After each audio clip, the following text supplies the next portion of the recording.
It's April 14th and we've got a really slow start to planting season here on the high plains in Kansas compared to other areas of the country. The reason for that is because we continue to be so dry, with most of us under D3 or D4 drought categories. This is creating a lot of challenges in decision making for planting where we utilize irrigation and would be burning through some of our water allocations to do pre-watering. The questions that I'm getting right now are around, do I delay planting to hopefully get some spring moisture? And will I be able to finish that crop in time if I do so?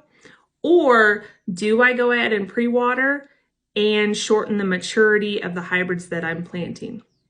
Difficult decisions, but I want to walk through a couple of situations or scenarios just to show you what the outcome may be. At the end of the day, there's no easy answer other than if we could just get some moisture, we'd be in far better shape. The first piece of information that we'll need in decision making is the GDUs to flowering and black layer of the hybrids in our lineup. This chart contains those along with 3 different scenarios for planting date and probability of reaching black layer. Taking that information, we'll plug it into this GDD tool. You can select any county in Kansas and it will give you the ability to run through different planting date scenarios. The first one I'm going to do would be a May 25th planting date. And I'm going to use the last 3 years as comparison years. The hybrid I'm going to pick is DKC 7027. Now it will default to GDUs for flowering and black layer, but because I know those specific GDUs, I'm going to plug them in here to get a more accurate model.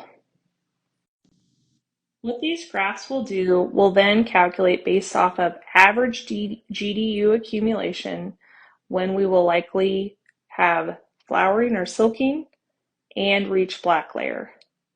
These blue lines to the right would then show us the first frost of a number of different years, and is a great visual to help us understand the likelihood of finishing our crop in time based off of the planting date that we've selected.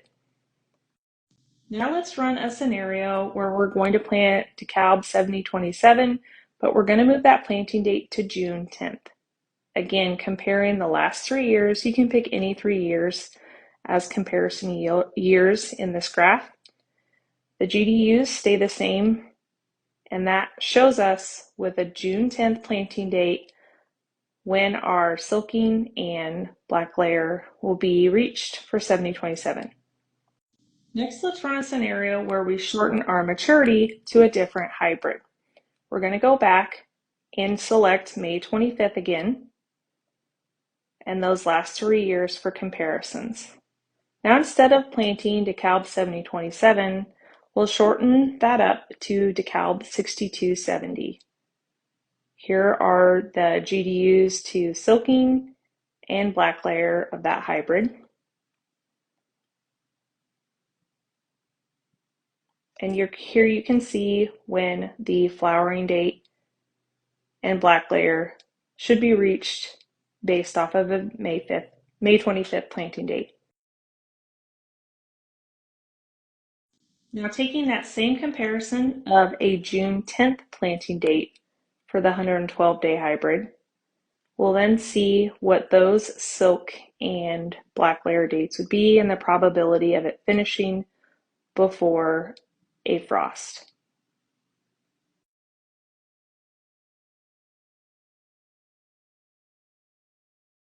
So taking that information a step further as we think about our yield potential, I'm going to use Kansas Mesonet's historical weather, and this would be the St. John location, looking at all of July, what the maximum temperature was. This is going to be 2022.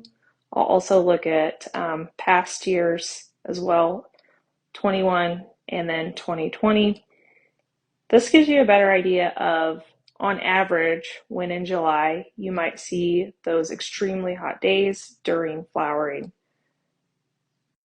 Hopefully you're able to make better planning decisions with your first pick hybrids utilizing these tools. If you have any questions, please reach out.